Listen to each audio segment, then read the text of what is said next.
All right, now we're getting some breaking news coming here. Ghulam Nabi Azad has resigned from Congress.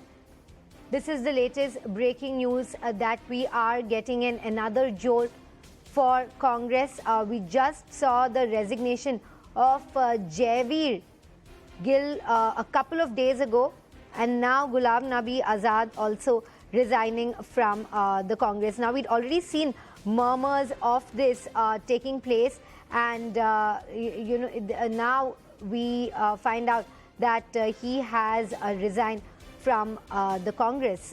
So definitely trouble mounting there for the biggest opposition party of the country.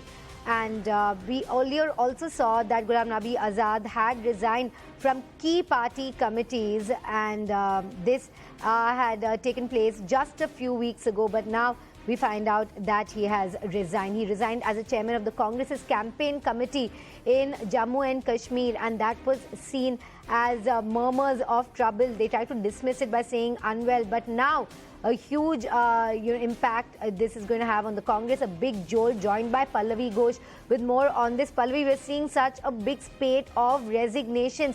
Are there more to be followed, and how is Congress reacting to this resignation of Ghulam Nabi Azad? Did they see it coming?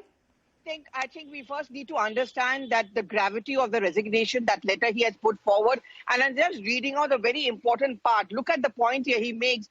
Unfortunately, after the entry of Shri Rahul Gandhi into politics, and particularly after January 2013, when he was appointed as a vice president by you, the entire consultative mechanism which existed earlier has been demolished by him. I think this is the first in recent times, a complete all-out attack on Rahul Gandhi, where his name has been specifically taken, and he's been held responsible for much of the grievances which have been put forward by G23. No consultation, a coterie business, and all of that is exactly what Ghulam Nabi Azad is talking about. This is one of the biggest jolts, I would say, to the Congress party, a big setback and a big a slap in the face, if I can use that word, into the entire leadership narrative of Rahul Gandhi. And, and this comes in at a time, Shilpa, when the Congress is looking at a new presidential elections. Those presidential polls have, of course, been deferred. He's been one of the oldest, really, leaders of the Congress party. In fact, he drew his strength from Indira Gandhi times. He's been someone who has been one of the most deepest advisors of Sonia Gandhi. So his exit from the party at a time when the party wants to begin the Bharat Jodo Yatra just makes it very, very difficult. Well, as you're pointing out, Pallavi, he's been there from 1977 onwards as General Secretary of the Indian Youth Congress. He's also in that letter mentioned that my longest period was in Tihar jail from 20th December 1978 to end of January 1979 for protesting against the arrest of Mrs. Indira Gandhi. Somebody who is so close to the party, and for him to come out against the party leadership like this and to target Rahul Gandhi like that, it's a big blow to the Congress, because, they can't dismiss somebody who's had such a valuable tenure in their party. They can't dismiss his opinions, as somebody who's just miffed. So how is Congress also expected to react to this statement of his, which is completely slamming Rahul Gandhi in, perhaps, as you're mentioning, in an unprecedented manner from somebody from the Congress? I really think we need to focus a lot more on what the letter is really saying, and I guess we're going to put out the details of the letter on air.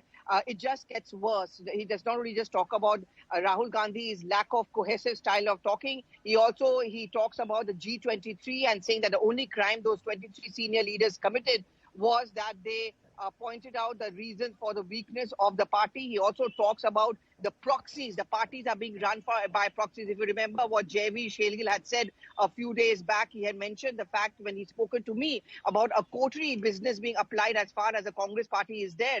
And it was this coterie which was actually leading to the weakness of the Congress party. So Azad in his resignation letter takes a point-blank attack at the Rahul Gandhi, his proxy leadership, his coterie. And the fact is that the G23 grievances were something which were never, ever paid heed to. It gets really bad. I think the Congress Party's predictable response in a short while from now, they're going to be having a press conference. But I think the predictable response is that they would perhaps either not want to respond. And very often I find they end up shooting the messenger. So that